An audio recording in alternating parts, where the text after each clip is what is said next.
Before we get started, I have an exciting announcement to make. The Progressive Bitcoiner podcast has grown quite a bit since our first episode only a few months ago, and that growth is entirely due to your support and encouragement. But I am grateful that it is now not only listeners that want to support the show, so I'm excited to announce our first sponsorship, Sun Exchange. Sun Exchange is a simple way for you to earn Bitcoin while making a positive impact on the planet. Thousands of people from more than 180 countries across the world already use Sun Exchange to solar power more than 60 businesses and organizations across Southern Africa. These solar projects have avoided more than 12,000 metric tons of carbon emissions from going into the atmosphere. And it's super easy. Just visit sunexchange.com/progressive Bitcoiner, sign up in a matter of minutes, and then browse current solar project crowd sales to find the one that inspires you. Projects include schools, farms, businesses, and other organizations in these sunny emerging markets. So for about the cost of a cup of coffee, you can buy solar cells in the project and start generating clean energy. You'll receive monthly Bitcoin payments for 20 years for the clean energy your solar cells produce. And the organizations use solar power gain access to affordable and reliable clean energy. Luckily for you, Progressive Bitcoiner listeners get a free solar cell with their first purchase at sunexchange.com/progressive Bitcoiner. Incentives and the way they're structured change pretty dramatically when you feel like you need to spend to keep the value versus you can keep and spend later with greater purchasing power. Those are two very different things. And the decisions that come out of that have a profound impact on the environment because one encourages consumerism, which is what we've been doing for a long time now. The other one encourages other kinds of behaviors. You're still going to consume, but in a different way, presumably. So I think for me, that was kind of a big thing because I think we can actually talk about the environmental impact of Bitcoin on the mining side, on all these other sides, but probably just person-to-person decision-making would be a lot more environmentally sound on a sound money system on a Bitcoin standard. Welcome to the Progressive Bitcoiner podcast, where we explore the intersection of Bitcoin and progressive issues. I'm your host, Mark Stefani.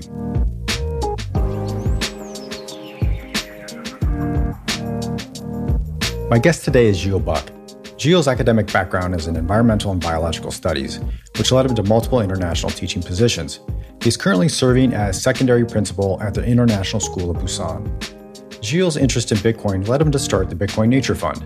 The fund's mission is to support and fund habitat and wildlife conservation efforts through growing an endowment funded in Bitcoin. We cover a wide range of topics beyond his Bitcoin journey. So please enjoy this episode with Gilles Buck.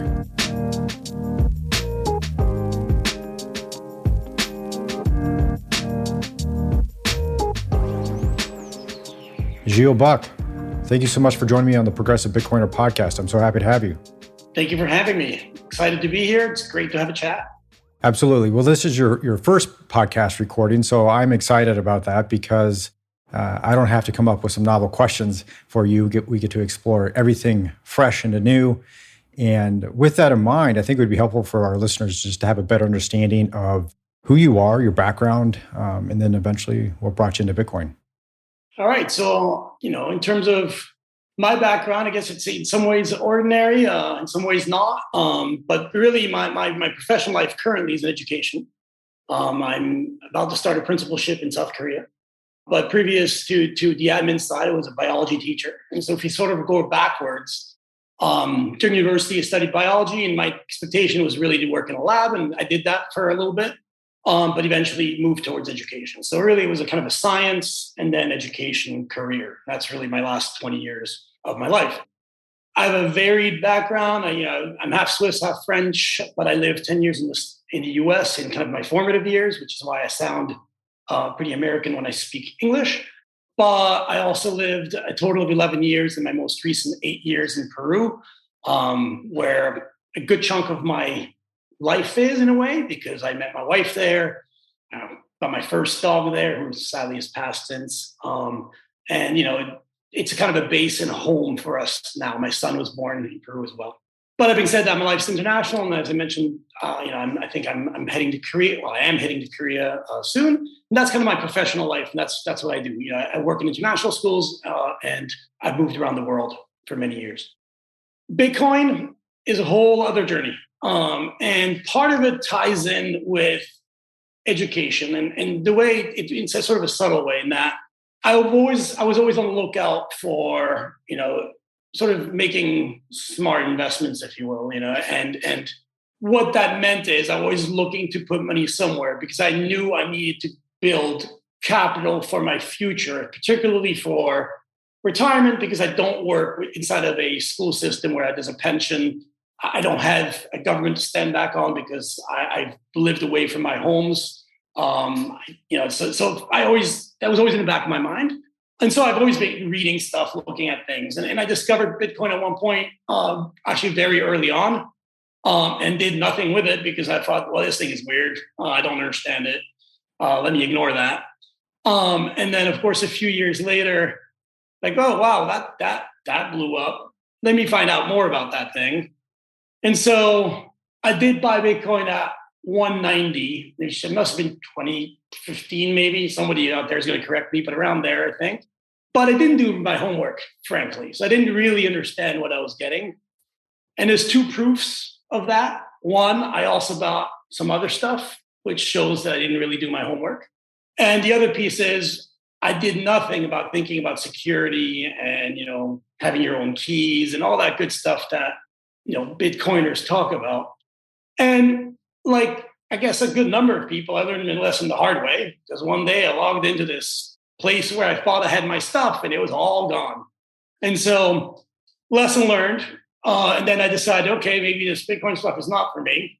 Ignored it again for a while. And then finally I did all my homework, figured it out, decided Bitcoin was there, not really for the tech side that reeled me back in.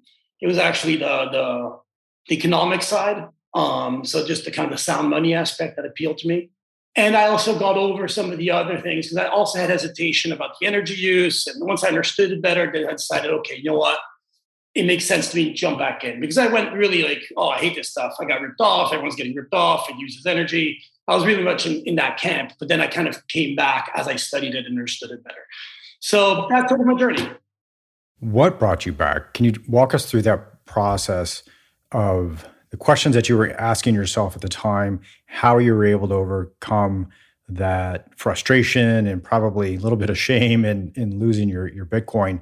What was it that allowed you to come back and take what sounds like a third look? Yeah, it definitely third look. And I think a big part of it was just, hey, this thing is still there. It's still happening. There's still a lot of people invested in. And yes, price has gone up. So what's this thing? Why is it still going up? What is this all about? So it always kept drawing me back. And I think the one thing that I will say, sort of the entire environment, in 2019 versus 2015 versus the early years, like, holy cow, was it easier to get information, right? And figure out like, okay, this person's just trying to sell something versus this person is just explaining stuff and you can kind of figure it out. It was just easier for a common person to follow and try to figure things out. And so, on a educator salary, to be able to put away some savings into Bitcoin, because that's the way I view it. In 2019, it made sense. I was like, okay, I can take this risk and I can do it the right way. I can hold my keys and do all that stuff. I've learned my lesson. It was like, okay, I can risk some of my savings, my family's savings to do this and save it here, right? And so that was kind of what brought me back, this idea of less as an investment, but more as a savings mechanism and somewhere where I can actually take care of it, which is exactly what I didn't do the first time. So that was my journey. And so you not only get burned by losing your Bitcoin on an exchange, but you have concerns about its energy use. Was there a book, an article, a podcast that flipped a switch for you to say, this is something I should definitely be taking an additional look at and deeper dive into? That's a great question. I'm not sure what sparked the kind of environmental side. Like, I kind of, and I guess when we talk about the Bitcoin Nature Fund, I can talk a little about it. I just had this little epiphany. But certainly I heard lots of people talking about the environment here and there, but not like today. Like today, there's some very prominent voices on Bitcoin Twitter. You can definitely hear about environmental concerns being raised, and also defense of thereof, right? You can hear both sides. You can hear people going back and forth. You can really tune into that much more easily today. And there's good articles out there on energy use and mitigating and using methane to mine, et cetera, all this stuff. But I can't point to a single thing that kind of brought me over. I don't know what it was. I mean, I certainly started listening to lots of podcasts, probably all the big ones that everybody knows about. On there, where the ideas were sparked, where enough information got into my brain, I can't tell you. I don't have that, my finger on the way that happened in my brain, I guess. There was a moment, yes, an evolution, so to speak, of when you thought of it as investment, then savings, and then now something much, much more. Can you kind of pinpoint that journey where those changes took place? Or was it just a natural evolution of ongoing education? I think it's probably a natural evolution of ongoing education. I think when I got in 2019, where I actually parked, money in a sound way, I still didn't have the full picture. So there was continued education, and it's kind of like, okay, now I'm invested. I need to learn even more. I did way better than the first time, obviously, but still, I was following along. And so at that point, I think understanding for me, I mean, there's a couple things I can point to. So one of them is, right now inflation's all the talk. But in 2019, I finally understood that like inflation is actually something that we make, as opposed to this is a natural order of things. That was new to me. I didn't really ever think about economics. I'm not in economics. Never interested me. I'm a bio guy. Give me bugs. That's where my heart lies. But that was sort of my own real big learning. Is like this is not something that is organic. It is something that is made by us. We produce this system. We create a system where we accept 2 to 3% in sort of the I guess the advanced economies as being normal every year. Of course, that harms the 50%, the bottom 50% way more strongly because they don't have assets that appreciate with inflation or beyond inflation. So really, we're taking from the bottom half. But that realization was big for me.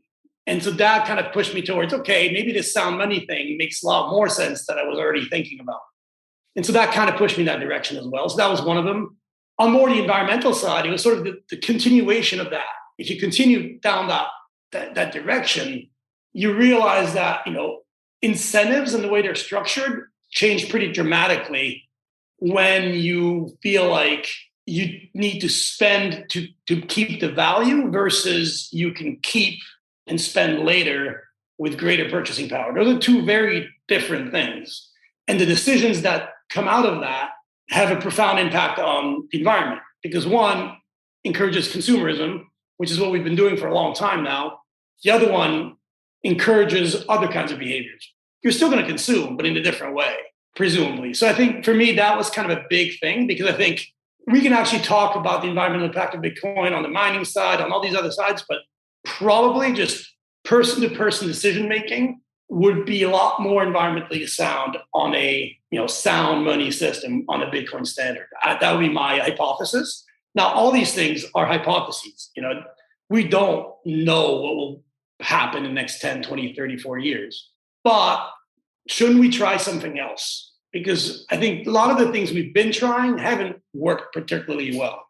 And this is part of why I'm interested in the Bitcoin Nature Fund as well, is that I look at a lot of them on, the NGOs working in environment, and some of them are doing great work, but a lot of them are also doing the very same thing, profiting pretty well. Their top employees are making $1 million a year. They're spending 85% of all their earnings in donations on themselves. And where's the bang for the buck? How much have they achieved? Don't get me wrong. We have made strides in some places, right? Like in some people doing great work. There's people who care. But at the same time, maybe that needs to be disrupted a bit as well. Maybe we can do these things a little bit differently too. And so that's part of my thinking, and we can get into that a little later.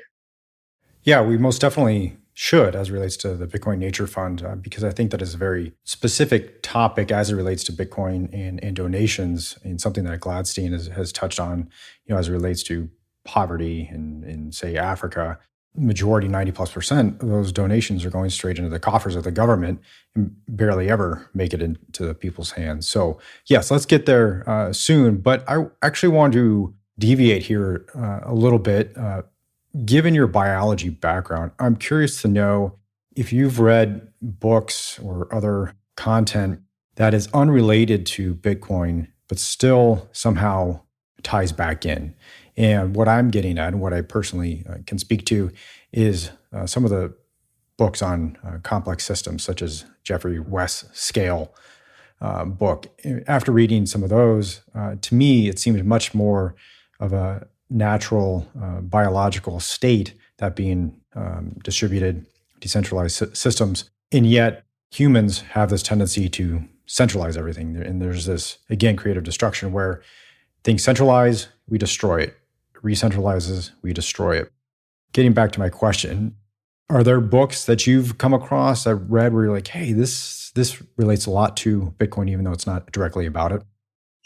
I don't know if I've ever thought of it that way, but certainly, and I don't have a name on my fingertips, but maybe someone will come to me. But ecology is, everything related to ecology is a perfect example of, complex systems.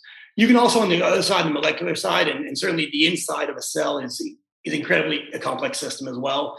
And there are, in both of those realms, because my background is sort of in both of those realms. I did molecular genetics, so it's a very kind of micro side of biology. And then I also did a lot of ecology when I studied in Tanzania for a semester. And so I hear what you're saying, because that's actually one of the things that makes sense to me in this whole thing, is that I look at these systems. I mean, they work beautifully. They can be harsh in how they make themselves work beautifully. And what I mean by that is, predation is brutal, starvation can happen, disease happens, but these are ways that the system gets rebalanced. But the point is, the system works, and no one's got the wand to stick to the organization. And you're right, we have this tendency and there's almost this desire to be authoritarian and tell people how to do things. And that's the whole centralization that you're referring to. And so, yes, it's an appeal to me and it makes sense to me. But your question is on a particular book, and I can't pinpoint something that fits. The way I relate it back to Bitcoin is that we're trying to centrally plan a complex system, our economy and the world finance. Mm-hmm. And we wonder why it fails, right? And we continue to put in leaders whom we think are going to make a difference. And they may pass a law that we hail, yet it has unintended consequences for many, many other people. And so there's always this push and pull of positive and negative. Yeah. And until reading other books like that, I didn't fully understand the power that a decentralized system may have in better managing other complex systems. Absolutely. No, it makes complete sense to me. I mean, what you're saying, your hypothesis makes sense, that basically we can operate a better financial system in a decentralized way because it mimics essentially an ecological system. I mean, to put it kind of in simple terms. Right. That makes complete sense, because the way we have this hubris as people, thinking that we can know enough of the variables to make the best decision, while all the evidence always shows we never have enough control of the variables. And if we had a decentralized system, it would find its balance more easily with probably less collateral damage in the long run. And, it's easy to point to, here, that herd starved to death, right? Well, if we only had, provided more, fodder, they would have done better, right? Because there's also this kind of managed ecology in certain parks and things, national parks. Those are the kinds of things that we try to do in some places, right? We intervene, give them more fodder, they don't starve. But then, of course, that has knock-on effects. And the financial system is the same thing. When we see something fail, we'll do something, but then, of course, it causes downstream effects and eventually a greater failure. So I think there's great lessons there. But to get back, you could rattle off sort of the big names of ecology from E.O. Wilson, et cetera, but I don't have a good book that would have made my connecting piece. But I've always felt that that's why it makes sense to me, right? One of the reasons this stuff makes sense to me is that I sort of have an understanding of how these systems function. Well, let's talk about the Bitcoin Nature Fund. When did you start this? When did the idea start to germinate? So, I mean, we incorporated April 2021. So I think the idea must have been November 2020, really, around there when I really got the idea.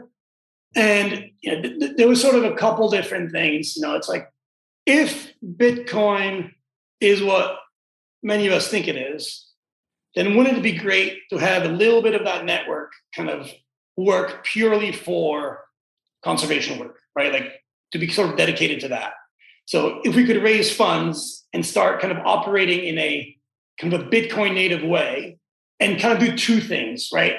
Create a fund where we try to keep some of our donations over time to get sort of the appreciation so that we can then use it more effectively downstream, and also immediately use Bitcoin via Lightning to get kind of around all these other things, to get around a lot of the, really, quite frankly, the waste. And, so if I want to reforest in the gold fields in the Amazon, someone's going to have to plant trees because nothing grows on its own there. Like it's dead, right? We can get to that too, but it's dead. The only way you're going to have that is by having somebody go there, take sand out, put in some good, fertilized soil, put a tree in. That's both expensive, but you need a person there. It wouldn't be much more easier if you put, sats right in their pockets, right? You directly control it with very little friction. And so you could really operate very lightly and build towards the future at the same time, right? So that's kind of the twin idea. This idea of being able to really distribute funds very efficiently, very easily, while also building towards the future because you're building this fund over time. That's essentially the idea. For the purpose, our mission is reforestation. I have a sentence on the website, but really the idea is to rewild, to conserve land, but to basically reestablish nature in its sort of most pure way, right? So take something that's degraded, let it be rehabilitated, let the land recover, rewild it over time. That's the basic concept. That could be a stream in a city, right? It could be, a barren land next to a forest, right? It really could be anywhere. It could be really small in scale. It could be very large in scale. The whole point is you're taking land that's less than desirable and you're trying to improve it. That's really the purpose. Obviously, there's huge knock-on effects, but generally when you do that, you are going to become more of a carbon sink, right? So if you take a barren land and turn it into forest, great carbon sink. Bringing species back to a place where they were lost has a lot of side benefits, keystone species, and then you tend to increase biodiversity. There's a lot of knock-on effects there. So that's the basic premise. There's other organizations working in this kind of field, but we really want to do it via Bitcoin. That's the goal. That's the objective.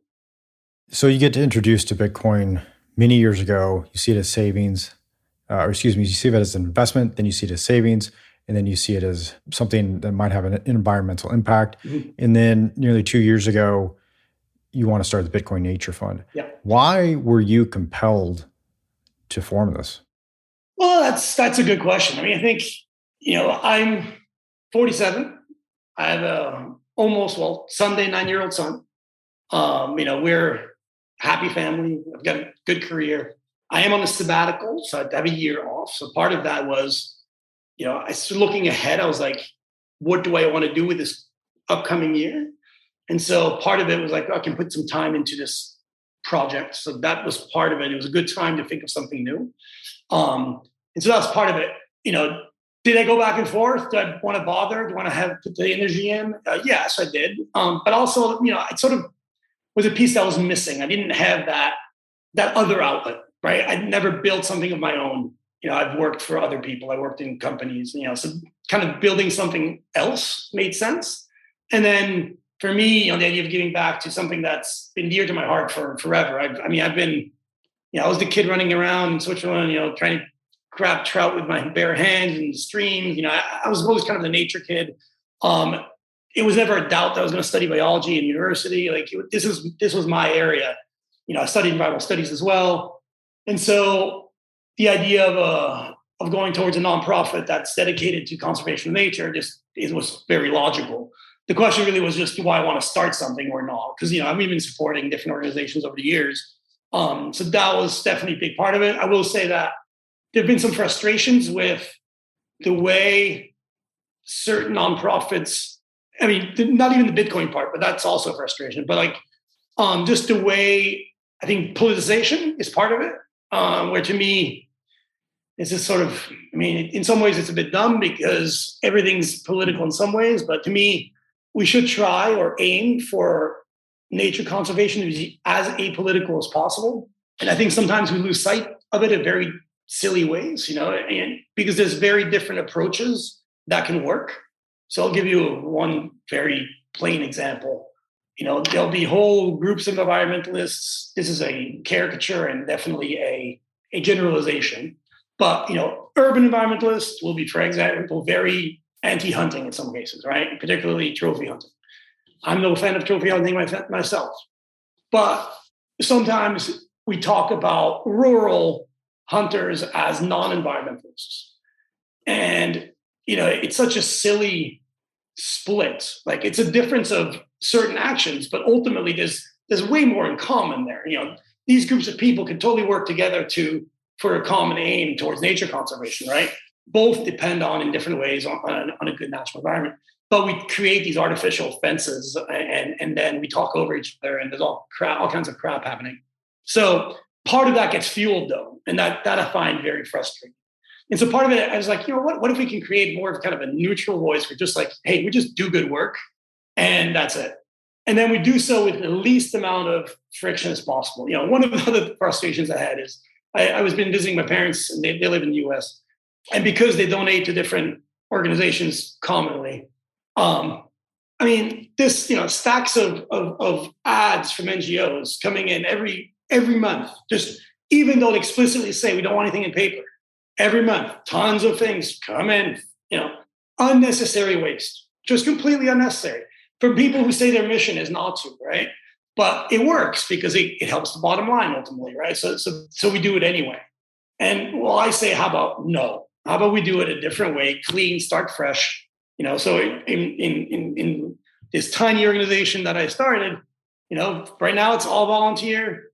I pay for everything, that's all our costs, and I'm going to do that for at least 5 years. And after 5 years, if we're not running, we'll shut down. And if it's working, then great. Then maybe I'll just keep going. And then if we're really pumping, then yes, then we're probably going to have to start, getting some employees and things like that. But for now, we're just going to work purely a volunteer. Everything that gets donated to us will go into the fund, and we'll start distributing those as soon as our projects are up and running. And so we have this idea of us sort of bringing projects forward, but also we're working on. I'll shout out to my first volunteer, James, who's going to put up a page for people to bring in their proposals, so that we can get some proposals from people out there, so we can generate some ideas of who we should fund and where we should fund them and how we should fund them, et cetera.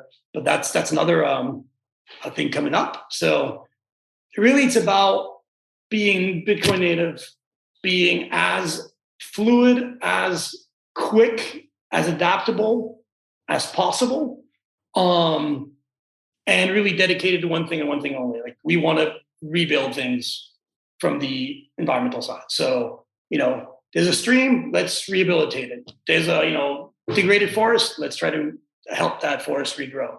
And it could be anywhere in the world. So that's basically our premise.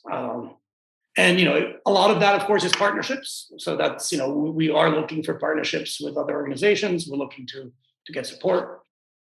Well, when you see Ripple's Chris Larson buy out Greenpeace USA, it certainly makes one frustrated that what you assume to be benevolent organizations could be bought, that their mission could be bought by somebody who is under an investigation, being sued by the SEC. To me, that's the biggest injustice. And it Sure. just harkens back to the political environment, and a lot of these organizations, to me, seem no different. Just because you have the label of a not-for-profit, means nothing. It's just like the hospital system. The not-for-profit hospital CEOs are making millions of dollars, and it's so frustrating. And so the purpose of Bitcoin and for the Bitcoin Nature Fund is one of the main reasons is to be able to cut out all that red tape, and once donations are received, to be able to put it in the pockets of the people doing the work.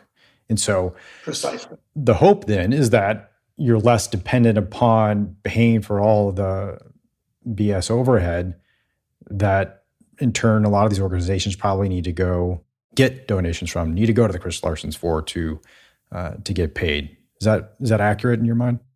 I think that's very accurate. Yeah, absolutely. No, I think that's exactly right. I mean, that's a great example of the kinds of stuff I see that frustrates me. Now that I'm in Europe, obviously the war is raging in Ukraine, but you know, Germany, a country that has produced so much solar and wind energy, yet is now putting up more carbon dioxide in the atmosphere than before because of lobbying groups that shut down the nuclear front. And I understand we can have disagreements on nuclear, but the idea that that's somehow better for the environment, that environmental groups think that buying natural gas from Russia is better than producing natural gas with the regulations that you would have in Europe, where you could clearly produce natural gas more cleanly. But we're not going to do that because it looks better if we shop over in Russia.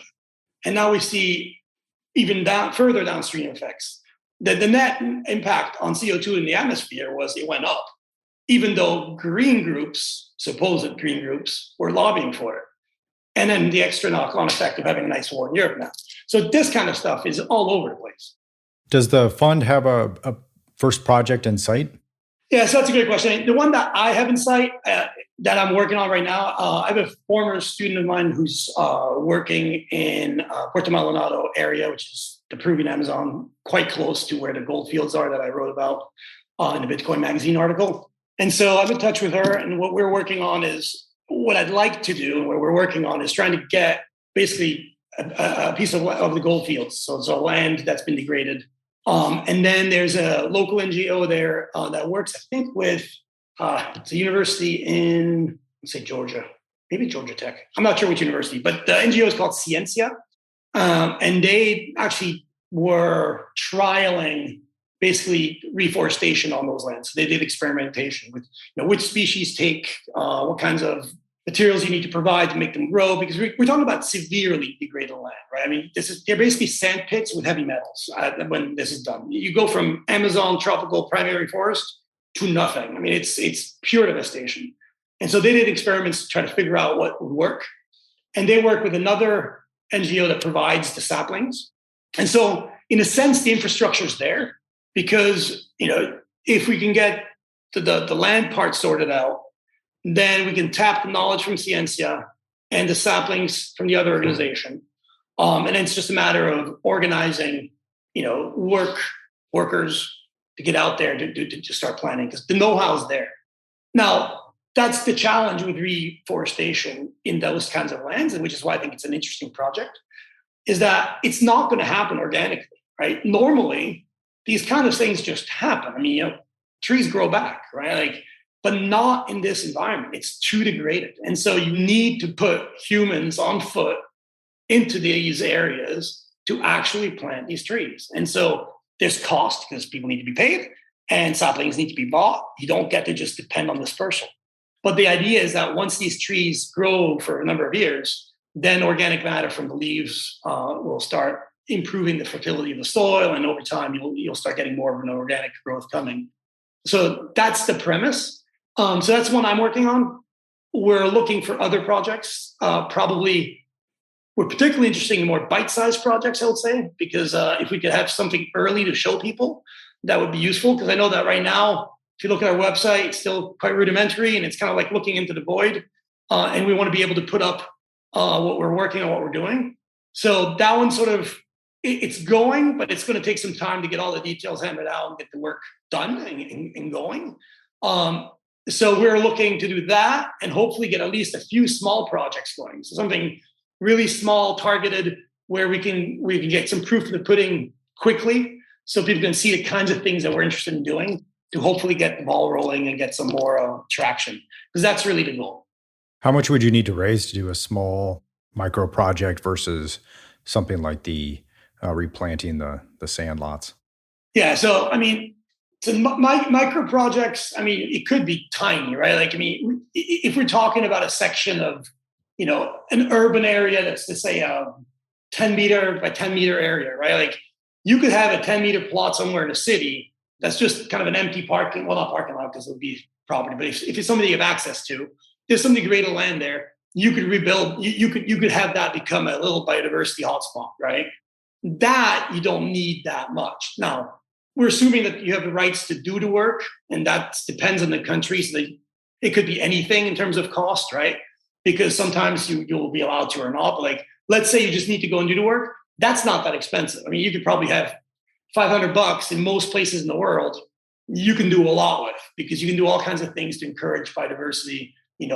Insect habitats, pollinators, native plants. All that stuff is relatively fast and relatively inexpensive, depending on where you are, and it doesn't require that much labor. Depending, the gold fields, I don't have a good estimate on a per acre kind of calculation yet.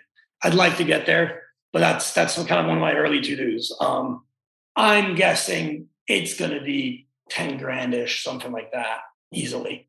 Well, before we get into your Bitcoin and gold article, I'm curious to know, you've spent your career in biology and teaching, you are an environmentalist. What are you understanding about Bitcoin that other environmentalists are missing? I think most just want to dismiss it because it's just energy use that is not useful equals bad. And I really think that the vast majority of people don't want to go beyond that. And that's just the biggest block. It's just this huge block. It's like, oh my God, lots of energy use bad, don't want it because it's not seen as useful. And it's seen as this money thing. It's like, it's just about money, right? And so because it's just about money and he uses energy, it can't possibly be good. And this is actually a little segue, but I actually think that moralizing energy use is a terrible road to go down. And that's one of the things, again, in the environmental movement that I really want to push back on. We are not going to win by going down this road. We're going to go down a really ugly road because once you start moralizing, where we're going to draw the lines, what else is, right? One person's porn is the other person's, church or whatever. Like, what are we going to do? It's a very, very dangerous road. If we want to improve it, look on generation side. Let's generate more energy, cleaner. And yes, this is difficult and it's a problem. It's a long term, absolutely. But that's how we're going to get there. We cannot be anti-human. We cannot be anti-human. And again, I say that because I'm sorry, but some really come across that way. And it turns people off. And it pushes people against the environmental agenda, if you want to call it that. And really, the only way we're going to win is people and the environment, both humanity and the planet. That's the way we win. There's no going against people. It's not population reduction by blah blah blah. No, it's not. It's freedom, and people are going to choose to have less babies over time, or whatever. But the point is, we can't be anti-human. And if you restrict liberty, again, it's like, yes, you could get there by saying you're not allowed to do this. But guess what? That's going to backfire. We're much better off working with incentives, which is where Bitcoin really comes in, so that people are ending up doing the right thing anyhow. That's really the ticket. And so I think for environmentalists, get back to your question, if they can get beyond this whole energy use bad thing, and again, start looking at Bitcoin as actually having utility, and then going down the rabbit hole, right? And the problem is there's a lot of counterintuitive stuff in Bitcoin, and it's a deep hole, right? There's a lot of things, you got to chase that rabbit. And so I think that's a challenge, and I think there's good stuff coming out now where people can dip their toes in, and some of it is unproven. We should also be honest about that, right? Like, I have a very good sense of what I think is going to happen if we go on a Bitcoin standard over the next 20 to 30 years. And I think it's very overwhelmingly positive, both for humanity and for the environment. But I don't know the future at the end of the day, right? And so, I think if we can experiment and start showing evidence, that would be really helpful. So be it on the mining side, be it on the other side, I think in my own little way, if we can show that, as a Bitcoin nature fund, we can do some good work, maybe that's nice too. And this is micro, but still.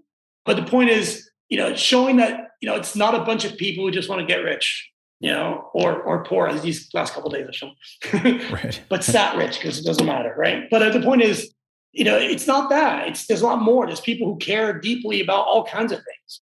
And it's not one end of the political spectrum or the others. I would argue that there's people all over the map. And that's, I think when people can get over those, I guess, caricatures of Bitcoiners and the Bitcoin ecosystem, that will help too. But I do feel like there's more good information out there now than there was before. So I think more people will start figure it out and at least give us a chance. There's certainly a lot more people questioning the narratives. There's a lot more content coming out from every single news outlet that's out there. And I think each opportunity from one of those articles that we get is an opportunity to dispel some of the FUD out there, some of the misinformation, and people get taken in at the periphery, meaning there's always going to be people who don't want to accept Bitcoin for what it is. But each time that we try to, in our best ability, to bring people on board, rather than replying with vitriol, we bring people in at the periphery every time throughout each one of these cycles and every one of these FUD cycles. Right. So with that, I'm certainly optimistic. One of the critiques that I'm sure you'll face is, why aren't you just simply doing this with the U.S. dollar? What would be your response to that? Yeah, I think to a larger degree, I guess it's two things. I think some of it I can't do, right? So, for example, if I want to efficiently, say, pay a group of 15 people when improving Amazon with the US dollar, that's not on a day-to-day, right, for a day's wage, I think that's pretty inefficient. And yeah, there's ways you can create local bank accounts, blah, blah, blah, but it would be very difficult, right? And I think it'd actually be quite easy using Lightning. So that's just one example. Part of it is I just don't want to, because I don't want to recreate what already exists, right? There's a lot of NGOs out there operating. I really want to start fresh as something different and new, with very clear sort of values in terms of how efficiently we run, how cheaply we run, and how we do the work. And I think that's much clearer and more transparent through the Bitcoin standard. Ideally, and I think down the road, I want to have this all completely transparent too. Like, here's the address for the fund, right? Everybody can see it on the blockchain, right? This is where we keep our treasury. Everybody can see what we have. We can see it when here's our Lightning address, and here's where it went. And people can know where it went. So there's no hiding where our funds went. I'd like to be 100% transparent. And that's doable in a way. It's much easier to do with, certain aspects of Bitcoin than in traditional way, right? I just think it'd be a pretty straightforward way of being that way as well, operating transparently. And I think the third thing, which is that, I do believe that Bitcoin is going to have a higher value 10 years from now than it does today. And so, as we grow projects, we also want to grow the fund over time so that we can basically get bigger quicker than we would on a USD. Because on the USD, as our treasury gets USDs, that's a melting ice block. Idea is that with whatever we keep in our treasury, that's going to grow in purchasing power. Therefore, we can do more work down the line with it. And so it's sort of this balance of funding projects immediately as we grow the fund. But the idea is that we'd be able to get more purchasing power over time. Therefore, more good work getting done than if we were on a USD, because we wouldn't be able to get a growth of the US dollar's purchasing power over time. We'd get the opposite. I want to talk about your article that you wrote for Bitcoin Magazine entitled "Bitcoin Fixes Illegal Gold Mining." First, why illegal? Why did you choose to be explicit about illegal gold mining versus gold mining in general? So I guess the backstory is I've been going to that part of the Peruvian Amazon for, 15 years now. And pretty much yearly, except for a 4-year hiatus. But for the most part, every year I've been going to that part of Peruvian Amazon. And that part has two types of mining. It has illegal and informal.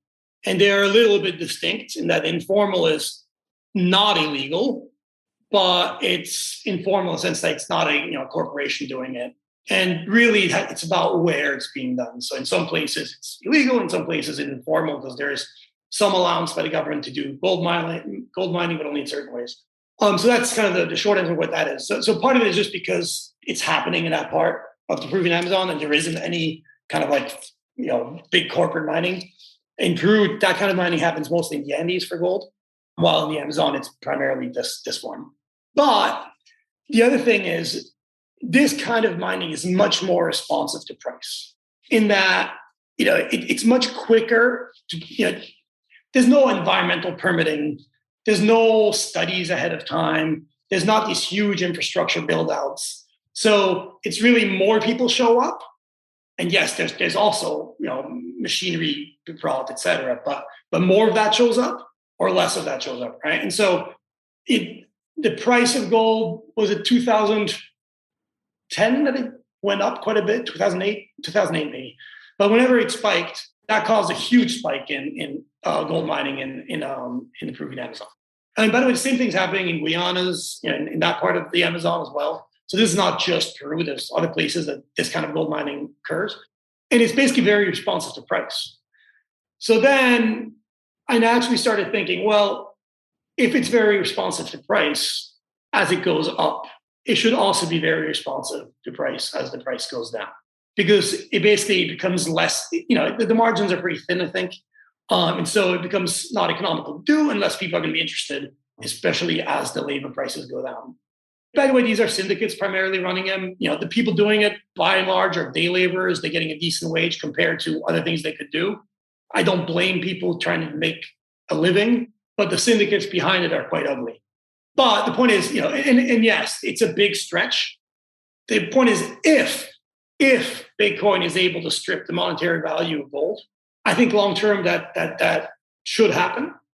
Then, of course, there's a lot of benefits. One huge benefit is for places like the Peruvian Amazon, because we will no longer find the greatest value in basically getting rid of the forest. We'll start using the forest for other means. And that's happening there too. Ecotourism is a huge business, as I pointed out in the article. But also, I think we're going to start using gold for other purposes, because right now, in many, particularly engineering areas, we don't use gold because it's too expensive. But if it weren't, we could use it for technology. The properties of gold are such that it has a lot of benefits in engineering that we're currently not doing purely on the price point. So if we can actually remove the monetary premium, it would be good, period, in many different ways. Now, again, it's a big if. Are we stripping the monetary premium? I don't know. I know some people have suggested it's already happening, in that is partially why. Some people are making the hypothesis that it's one of the reasons why gold hasn't responded so much right now. There's a lot of other hypotheses out there. But if we strip that premium, and then I personally believe there's a lot of positive ramifications, including the environmental one. How much do these day laborers get paid for the illegal gold activity? Yeah, so back in the days, about, I don't know if prices have changed, but about 3 years ago, it was $80 a day, which is a lot of money for people in that part of the world. So $80 a day, which it's a lot of money. That is a lot of money. And so if you're going to, your fund, if you're going to be planting trees and reforestation, then I think it's only natural that you hire the people that would otherwise have done the illegal gold digging. Mm-hmm. Yes, I have thought of that. Yes. Tell us about how the illegal gold activity affects not only the local environment there, paint that picture for us, but also how it might affect the communities. Does it correlate with increasing crime or anything else? Yeah, so it correlates, I think, with pretty much all the ugliness that you can kind of think of. So there's sort of two things. So there's these mining camps. Basically, if you go back a little bit, so this particular part, another thing that really blew up the gold mining is that there was a road built, the Interoceanica, which is basically connects the Peruvian Amazon to the Brazilian Amazon, and basically allows goods to go Pacific to Atlantic. And so when they built the road, the talk was, it was just a road and nothing would be done off of the road. But that road allowed for then access to the forest and then access to new forest for mining. And so that's the first step. So now when you deforest, I mean, the way this works is it's deforest, and the basic machinery is these massive water hoses that basically silt down the dirt. So all the sand and dirt gets silted down, and then that gets sludged through with heavy metals, primarily mercury for amalgamation of the gold. And so you're adding a lot of mercury to the system. Studies from 2015 showed that there's communities that have where 75% of the people have mercury levels that are multiples higher than the highest recommended levels. So there's that. And a lot of that is because the mercury will bioaccumulate and then biomagnify up the food chain. And so when the humans eat fish, they end up with really high levels of mercury. And that, of course, has developmental effects on the people. There's a lot of native communities in that part of the Amazon as well that depend primarily on fishing for protein. So that's definitely kind of one of the human tolls. The other side of it is that it's sort of a Wild West area. So it's very similar, I think, in kind of, if you think of the American context, the 49ers in California. At least I could be very well wrong, but my picture of those mining towns were kind of these raucous, people who made a quick buck, who then, gamble and then have, prostitution and all these kinds of things that come with it. That's happening there too, right? It's similar kind of thing. You've got a lot of young men going to do work. They end up having more money than they've ever had before. It brings in prostitution, including underage. Some of these women are smuggled in. All those things happen too.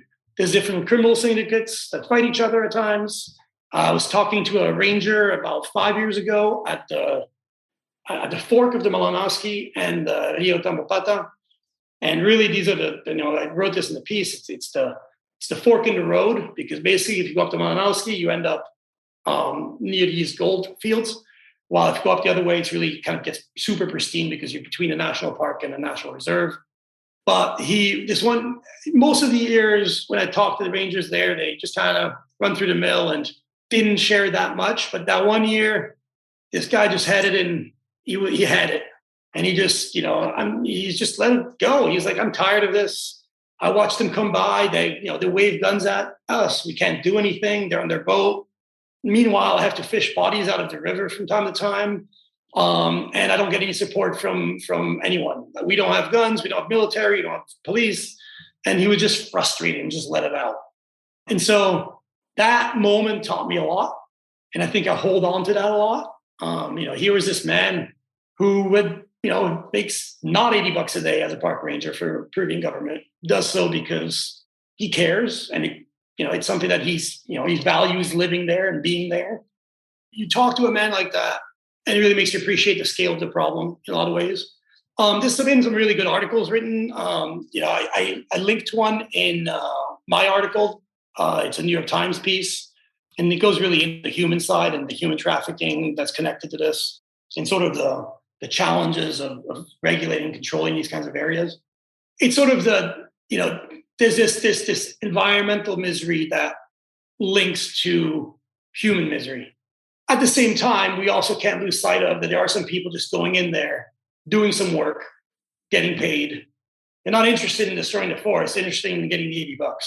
And if you're, grew up in rural Andes and Puno, because a lot of these people come down from the mountains. They were at 4,500 meters, living in a really rural place, no electricity. They're going down to the jungle, making just a fantastic amount of money compared to where their home is. And for some of these folks, they are able to bring back quite a bit of money. So there is that side too. And I want to say it's all, they're not all bad people. I don't want to say that. It's not all bad, but the environmental degradation is all bad. And there is this really ugly human cost that comes with it. And so there are better ways to create futures for people and to help people. Right. You're saying that the incentive structure, there should be a different incentive structure that can maintain the same ends, better ends, rather than the destruction that we see with having to mine gold due to its premium. Yeah. And I mean, also another thing that to understand is we're talking about this is gold dust, right? And this is why it's such huge areas of forest that get destroyed. It's just that basically the Amazon, the Tamaulipas, which is the river there, it weaves, right? And the Maranowska weaves. And so basically all the forest used to be where the riverbed used to be, right? Like the riverbed has been everywhere at some point in history. And so there's gold dust all over the place where the riverbed used to be, but it's just dust. So they have to strip huge amounts of soil and dirt to be able to get enough dust amalgamated with giant quantities of mercury to be able to get the gold out. And then all that mercury, of course, goes downstream in the river. Do you know where the gold ends up? Does it end up in the international markets or does it stay local? Yeah, I mean, it goes on the short term, it just goes to Puerto Maldonado, which has a bunch of gold shops to buy. And then from there, I really never, I never looked at that angle. I never traced it. It's a good question. I don't know if it makes it into international markets. My guess would be yes, just because I don't think it'd be too difficult to get it there. And it's probably where you can get a better price ultimately. There's probably a lot of middlemen, right? People producing to the next person until it gets out. There's probably a lot of people in that chain.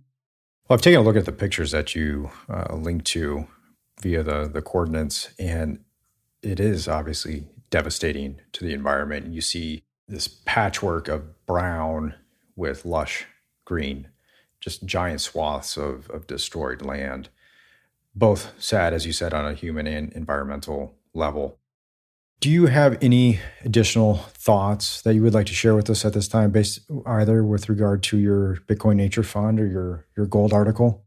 Yeah, I mean, I think just I guess my thought on the gold article is just that, I want to have people just think about what's happening there because it is still happening. And it's not the only place that is happening, that kind of destruction. And we sort of forget about that when we talk about, gold as a whatever, because often we just think about the formal gold mines. They have their own environmental concerns, but they're actually much better handled. But there's this whole other world of gold production out there, and there's the swaths of jungle being affected. So I just want to kind of bring attention to it as one, and then just bring that question: can Bitcoin actually fix this? And it is an open question, but I think there's this logical thought that Bitcoin should be able to strip the monetary premium.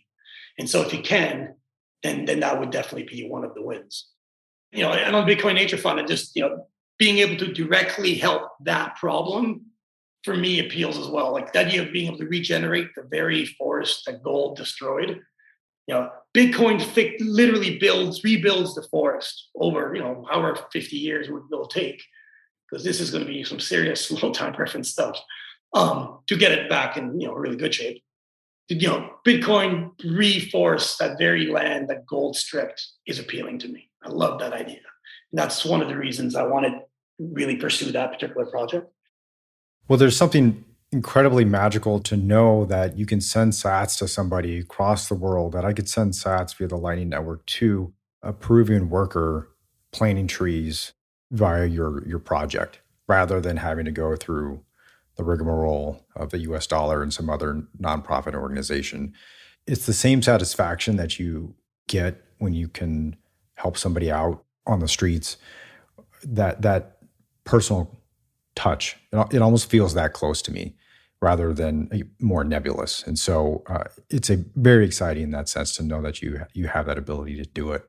Yeah, I think, to take it even one tiny step further, like I'd love to even get to a point where, we have let's say we have 10 workers identified who are collecting sats for their work. And then people can literally pay them directly. You wouldn't have to go through us, right? Like, why even go through the Bitcoin Nature Fund? We just say, like, here they are. These people are planning for us. Yeah, exactly. Let's support them. Bang, right? And then you get to put sats directly into their wallet for that work. I mean, beautiful. We just facilitated the trade, essentially. So that's another kind of step that I think is quite beautiful. And yeah, through borders, from anywhere in the world, for a tiny cost of a few sats, to send whatever is necessary to get the job done. Absolutely, I love that idea. And I was going to circle back again. People are going to make the moral case for particular energy use. What I hear you saying is that if you are going to say that Bitcoin's energy use is not moral, is not worth its emissions, you in turn need to ask yourself whether gold, in this example, is worth this destruction. And I think offering that to people is a challenge because it relies on some degree of cognitive dissonance, right? Mm-hmm. People are going to fall back on the sense, well, gold has utility, right? Well, then to what degree does that utility justify this monetary premium that people are going to work in these awful conditions for, let alone more safer conditions, right? Mm-hmm. And so I think the more that we can put that bug in people's brains as far as really peeling back the ability to rationalize away what they see as justifiable as opposed to Bitcoin will be beneficial for the future. And I think that's what you're doing here is ultimately saying it's a little dubious to try to rationalize away Bitcoin's energy use if you're not going to say anything about this situation. Is that accurate? Yeah, I think that was quite a beautiful way of putting it. I would agree with that. Yeah. My last question, one that I ask every person on the podcast is, Gilles, what gives you hope? So I think Bitcoin gives me hope in a lot of ways. And then really, I still see the goodness in people. You know, I've traveled all over the world, 80 plus countries. I've met people in the most desperate ways and in places I didn't belong. I've had all kinds of neat experiences. The vast majority of people still want the right things, and they have way more in common than divides them. And so that gives me hope. Love is real. You know, that gives me hope. And so I'll go with love, Bitcoin, and people, goodness of people. I think you're absolutely right. And we'll leave it at that. Gilles, it's been such a fantastic time talking with you. I've learned a lot. Your experience is inspiring. The Bitcoin Nature Fund is inspiring. So please tell the listeners where they can find you as well as the website. All right. So the easiest way to find me is at BTC Nature Fund on Twitter. Also at founder@bitcoinnaturefund.org. So that's my email. And bitcoinnaturefund.org is the website. They're all kind of interlinked. So if you get to one of them, you can find the others. Pretty easy to track down. If you have some time and are interested, we can always take volunteers. So we can always take help. There's lots to do, lots to learn. I'm learning in this process. So be happy to have more people on board. So if you're interested in environmental stuff, if this idea of the Bitcoin Nature Fund is something that appeals, get in touch. And we are 501c3, which means that any donation is tax deductible in the US. So that's just a good thing to remember. If you feel like making a donation, that will work because we can definitely give you a receipt if you need it for your taxes. Just wanted to put that out there. So, absolutely. Fantastic. Thank you so much for your time. This was a true joy. Thank you. I appreciate you putting me on as my first podcast. So much appreciated. Very kind of you. It's been a good chat. Absolutely. Thank you. Hey, don't forget to visit sunexchange.com/progressive Bitcoiner to buy solar cells that will power the projects that inspire you. You'll earn monthly Bitcoin payments for 20 years from the clean energy your solar cells generate. And the organizations you power gain access to affordable, reliable, clean energy. With Sun Exchange, you can easily earn Bitcoin and make a positive impact on the planet. Progressive Bitcoiner listeners get a free solar cell with their first purchase, so get started at sunexchange.com/progressive Bitcoiner.